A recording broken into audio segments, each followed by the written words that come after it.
ભાવનગર જિલ્લામાં વિદ્યાર્થીઓને અપાતી સરકારી સાયકલો પડી સડી રહી છે। સાયકલોની ગુણવત્તામાં ફેરફાર આવતા વિદ્યાર્થીઓને સાયકલો દેવા માટે રોકી દેવામાં આવી, પરંતુ સાયકલોની અંદર પણ કરોડો રૂપિયાનો ભ્રષ્ટાચાર થયો હોવાનું લોકમુખે ચર્ચાઈ રહ્યું છે। કોન્ટ્રાક્ટર એજન્સી અને અધિકારીઓની મિલીભગત તેમજ લોલમલોલના કારણે વિદ્યાર્થીનીઓ સાયકલથી વંચિત રહ્યા હતા। અધિકારીઓ આ વાતને લઈને કંપનીને દોષિત ઠરાવી રહી છે। વિદ્યાર્થીની અપાતી સાયકલો કોના ઇશારા પર કાટ ખાઈ રહી છે તે પણ એક મોટો સવાલ છે। ભાવનગર જિલ્લામાં પણ કેવી હાલતે સાયકલો જોવા મળી રહી છે તે જોઈએ આ એક વિશેષ અહેવાલમાં।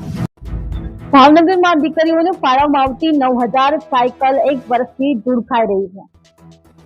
ગુજરાત સરકાર દ્વારા અભ્યાસ કરતી એસસી, એસટી તેમજ ઓબીસીની દીકરીઓને સાયકલ આપવામાં આવે છે, તે કામગીરી સમાજ કલ્યાણ વિભાગ દ્વારા કરવામાં આવે છે। આ સાયકલોનો જથ્થો શહેરના સિંધુનગર ખાતે આવેલ એક ખુલ્લા પ્લોટમાં સાયકલો સડી રહી છે।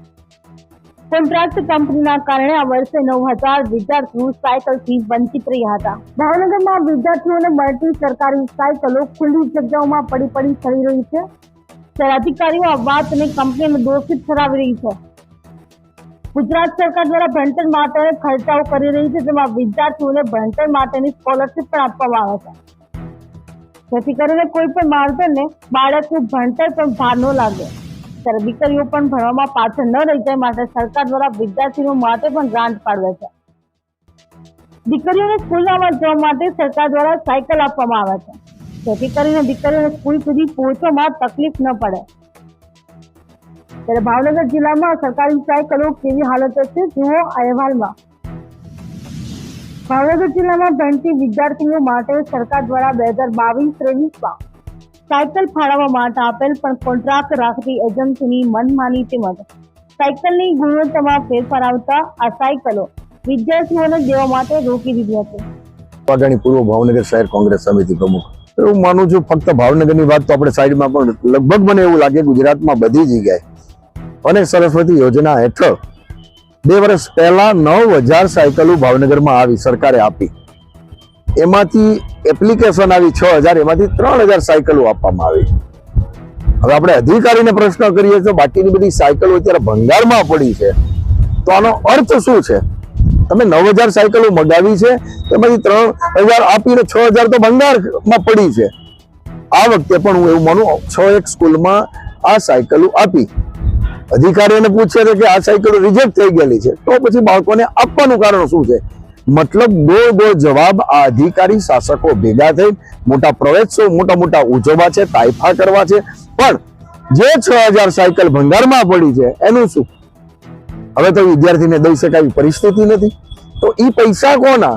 મૂળ તો ગુજરાતના પ્રજાજનોના પૈસા, અને એક આર્થિક રીતે પરિસ્થિતિ નબળી હોય એ વિદ્યાર્થીને સાયકલ આપવામાં આવતી હોય તો 6000 સાયકલો આપી હોત તો કમસે કમ વિદ્યાર્થીની તો સાયકલ સવારી કરીને સ્કૂલ સુધી આવી શકે। પણ આ સરકારની દાનત ખરાબ છે, એટલા માટે હું એવું છે કે આ ગુજરાતના પ્રજાજનોના પૈસા એવું લાગે છે કે જાણે ભંગારમાં નાખી દેતા હોય એવું આ બધા ભેગા મળીને સાથે કરે છે, એવું સ્પષ્ટપણે દેખાય છે। હલકી ગુણવત્તાવાળી સાયકલોને ભાવનગર સમાજ કલ્યાણ વિભાગ દ્વારા અનેક વખત અધિકારીઓ તેમજ વડી કચેરીને ધ્યાનમાં મૂકવામાં આવેલ, પણ આ અંગે કોઈ નક્કર પરિણામ આવેલ નહીં, તેથી ધોરણ 9માં વિદ્યાર્થીઓને આપવાની સાયકલો હાલ 1 વર્ષ પૂર્ણ થતા હજુ પણ સાયકલો આપવામાં આવી નથી। આ સાયકલો કોન્ટ્રાક્ટર એજન્સી અને અધિકારીઓની લોલમલોલના કારણે વિદ્યાર્થીઓ સાયકલથી વંચિત રહ્યા હતા।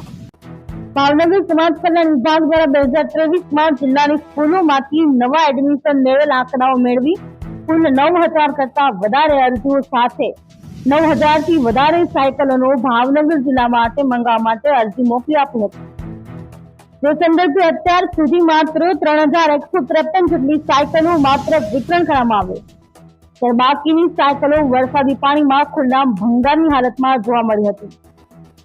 આ સાયકલો જે સ્થળે રાખવામાં આવેલ છે ત્યાં સાયકલો ઉપર મોટા વેલા નીકળી ચૂક્યા છે, અનેક સાયકલોમાં કાચ લાગી ગયો હતો, જ્યારે મોટા ભાગની સાયકલોના ટાયરમાં હવા પણ નહોતી, ત્યારે ભંગાર હાલતમાં સાયકલો સ્કૂલમાં મોકલવામાં આવી રહી છે।